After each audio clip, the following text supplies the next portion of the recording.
बहन की शादी को 6 साल हो गए, मैं कभी उनके यहाँ नहीं गया। ईद शब रात अम्मी या अब्बू चले जाते थे।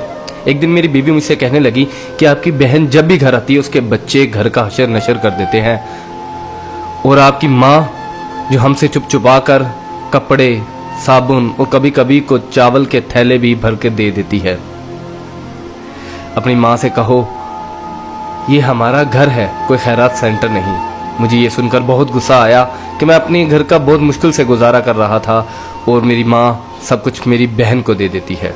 बहन एक दिन घर आई हुई थी तो उसके बेटे ने टीवी का रिमोट तोड़ दिया। मैंने माँ से गुस्से से कहा कि माँ, बहन को कहा करो ईद के दिन आया करे, और ये जो आप साबुन, चावल और ये जो चीज़ें देती हो इनको बंद करें। माँ चुप रही, लेकिन बहन ने ये सारी बातें सुन ली। 4 बज रहे थे, बच्चों को तैयार किया तो बहन ने कहा कि भाई मुझे बस स्टॉप तक छोड़ आओ। मैंने झूठे मुंह कहा बहन रुक जाती कुछ दिन। बहन मुस्कुराई और बोली नहीं भाई, बच्चों की छुट्टियां खत्म हो रही हैं, मुझे जाना है। फिर जब हम दोनों भाइयों में जमीन का बंटवारा हो रहा था तो मैंने साफ इनकार कर दिया कि मैं अपनी जमीन से बहन को हिस्सा नहीं दूंगा।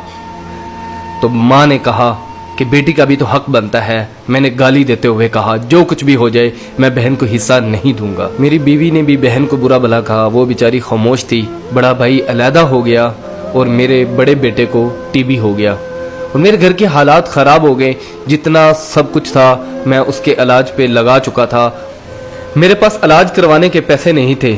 मैं बहुत परेशान था, लाखों रुपए लगा चुका था और भूख सर पे थी। परेशानी की हालत में कमरे में बैठा शायद अपने हालात पे रो रहा था। उसी वक्त मेरे घर में वही बहन आई। मैंने गुस्से से बोला ये आ गई मनहूस। मैंने बीवी को कहा कुछ तैयार करो बहन के लिए। बीवी मेरे पास आई और कहा कोई जरूरत नहीं गोश्त और बिरयानी बनाने की। फिर 1 घंटे बाद वो मेरे पास आई।